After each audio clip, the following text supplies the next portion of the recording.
Is the 1400 Suzuki Intruder really the king of the 90s bikes? Cue the intro.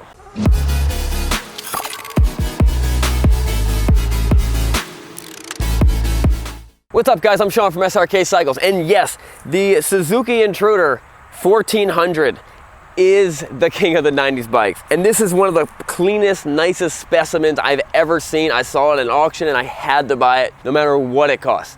With its buckhorn handlebars and its super cushy, like couch-like seat. These things are incredibly comfortable. All right guys, let's do the words of wisdom. Proverbs 19:5, a false witness will not go unpunished, and he who tells lies will not escape. Many will seek the favor of a generous man, and every man is a friend to him who gives gifts. Now this is the extent. This is about as narrow as a handlebars as I ever want to do. I had a bike one time in college, and no joke, they were like this. I hated it. I just hated it so much. It was it was kind of the similar class as this. It was a Yamaha Virago, the big one, the 1400. Very similar bike as this, but it was all chopped out and raked out. This feels good. I like the buckhorn handlebars. It's where your hands just naturally go. That strain. This is the easiest, most relaxing way to sit on a motorcycle. Now I know what you're thinking. You're thinking 1400 cc's. Wow, that bike must, on a frame like this, that bike must be really fast. Well, you would be wrong and just so stupid. It's actually not that fast. It's only about 60 horsepower. But it's not made to be fast. It's not gonna win any, speed records or anything like that. No 0 to 60 or nothing. It's not made for that. What it's made for is just cruising comfortably. It uses that big engine. It's kind of like that Cadillac over there, where it's not fast, but it just cruises in a luxury way at those highway speeds. That's exactly what this bike was for. Now normally my feet would have been back here and bent back here, and that was cool back then, back in the 90s, but now, you know what? These forward controls are so forward that you feel like you're just kicking back on a recliner. I mean, the only thing better would be a big giant, like 2 foot tall backrest that'd be right behind me for me, with big like ribbed pad on it. That would make this the ultimate motorcycle. Slightly better brakes would be fine. It is a hydraulic clutch. The clutch feels great. Shifting's nice and smooth. Just kind of pops into all the gears. I take it back, it's pretty quick. It's kind of a hot rod little bike. I mean, it's no super sport, but it moves pretty well. And when it comes to simplicity of a motorcycle, it's hard to beat this. If you can't fix this thing with a hammer, you don't know what you're doing. A hammer and all the tools in the toolkit, you can do anything on this bike.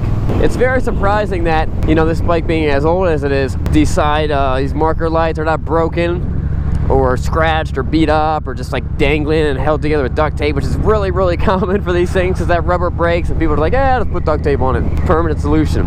Someone took care of this bike, and I mean, it only has 4,500 miles on it. Look at that handsome fella driving that handsome van. That's Caleb.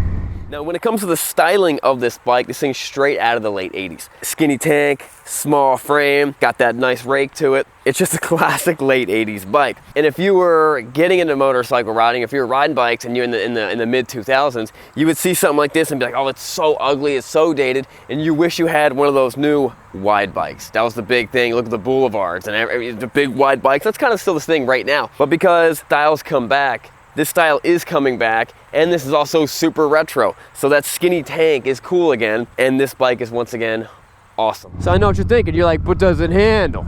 Well, look at this. Look at me taking these corners. Watch me wreck. Yeah, it handles. It's all right. It does not like breed confidence in the corners. I don't like take the corner at like, normally I take it at 40, but in this bike I take it at 60 thinking like I went once more. No, but it gets me around. Listen, mark my word, in the next 10 years, buckhorn handlebars will be coming back. They might be a little bit wider, but this is so perfect. This is as wide as my arms are. Alright, stand at your desk and put your arms straight. And it's like this. It's like that. You're not gonna put them like this, you're gonna put them like this. because that's how they sit. It's perfect. It's so perfect. That big old V-twin, I'm in like the highest gear, just thumping through, using its torque to pull me up to those higher speeds. Now this should have 2 mirrors. I don't know why it doesn't, but it should have 2 mirrors. So most of the time when you have a V-twin, this is actually a very narrow V-twin. Most V-twins have a little more space in between them, like Ducatis or like L's. A lot of times you'll have both exhausts coming out from both sides. This one has the one on one side and the other one coming out the other side with no intersecting pipe, just completely separate. It puts the power to the ground with a 5-speed transmission and a shaft drive instead of a belt or a chain. And it's also air cooled. This right here is a oil cooler.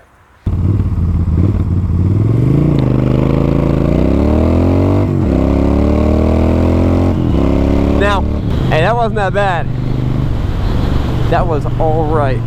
Now, if you notice that the choke is actually a pretty cool choke, where most bikes would have a lever you pull out or a choke up here, and it's normally a one directional thing. This is actually a twist. So you twist it this way for choke on, twist it that way for choke off, and the Pecac's kind of the same way. This specific Intruder 1400 is rocking these awesome forward controls. They're aluminum, they're not gonna rust, and they really set it out. I mean, that's a good like 7 inches. It's really, really comfortable. Now I will say, I think these front brakes, a little bit of slack there. You can't, it's hard to like, 2-finger brake, because it goes the whole way to your other knuckles. It's gonna 4-finger brake it. So that might need to be adjusted or maybe possibly bled. But you know what? You don't buy an old 90s motorcycle for its amazing abilities to brake. I mean like brake, like stop, because that's not what it's for. 90s were never known for stopping. It was the 90s. Let's get out of there as soon as we can. Let's focus about the future. I will say this, the bike's quicker than what I thought. I mean, for 60 horsepower, you don't expect very much, but it pulls pretty good. This is very comfortable for you. It's also very comfortable for the passenger on the back. It's got a nice little backrest, but I know what you're thinking. You're like, Sean, but where do I put my stuff? There's no place to put any stuff. There's no compartments on the side or anything. Hold up, check it out. Oh, yeah, there we go, all right. Just kind of pops in and out. And then you stick the key inside there. And in here, get your little tire pressure, stuff like that. Also a handy dandy toolkit. But you could also like put your insurance card information. I thought there'd be like candy or something in there. A McRib maybe. Let's see how the old bike cruises on the highway. Now last time I remember selling a bike like this, we sold it to a man. It was either this or a Virago. We sold it to a man that we called American John. And American John came from the UK, and he was just that, like in America, we know those people who they want to be like British, and we're like, why would you want to be that, but it makes sense to be from the UK and want to be an American, because that just makes sense. And he moved to America, and he wanted to buy one of these motorcycles, and he just loved it. We picked him up in a limo, I think, and it was a lot of fun. That was American John. Alright, so I'm cruising, I'm top gear, I'm going highway speed. The bike's not screaming, it feels great, but does it have passing power? Let's just roll that throttle. Oh yeah. Yeah, it does. Oh, it's got even more than that. Feels awesome. Now, one thing it can't do, you can't stand up on the pegs. They're so far in front of you that you're just pulling the handlebars back, and this is what motorcycling is supposed to be like. This is the epitome of riding a bike, a classic, an older motorcycle. It's just you and the bike and the road. There's nothing else. There's no gadgets, no gizmos. If you wreck the bike, you can't blame anyone. You can't say, oh, the traction control didn't work. No, you didn't work. It's a very it's the rawest form of motorcycling. And listen, I appreciate the new tech that they put on the bikes, but you also got to appreciate this. If you have a big collection, you have a lot of bikes, it's always nice to jump on something old that's carbureted, that you can work on the side, that someone could work on the side of the road and fix it and get it running the way it should if it broke down. I like these things. This is pretty cool looking.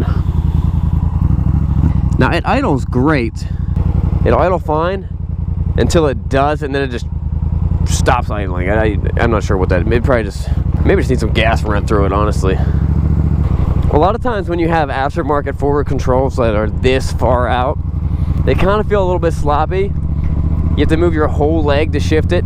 These feel perfect. I honestly forgot that they were aftermarket. They feel great. They're adjusted properly. All I gotta do is just flick my toe and pop it into gear. I have to move my whole like hip, you know what I mean? So this bike may or may not be available on SRK Cycles. Check the website, srkcycles.com, to see if it's sold. No, to see if it's available. Who cares if it's sold? And don't forget, it is not what you're riding, but where are you going? And right now I'm not going anywhere. Come on! This video is brought to you by M1 Moto Gloves, right here. M1 Moto Gloves, the baddest motorcycle gloves out there. You see that tear right there? That happened from me dragging this glove on the ground for a mile on 283 going 65 miles. And I'm talking like just non-stop the whole time. That's what happened, a little tiny tear. And I still wear them. So, the baddest gloves out there. Check them out, link below, bikesandbeardsgear.com.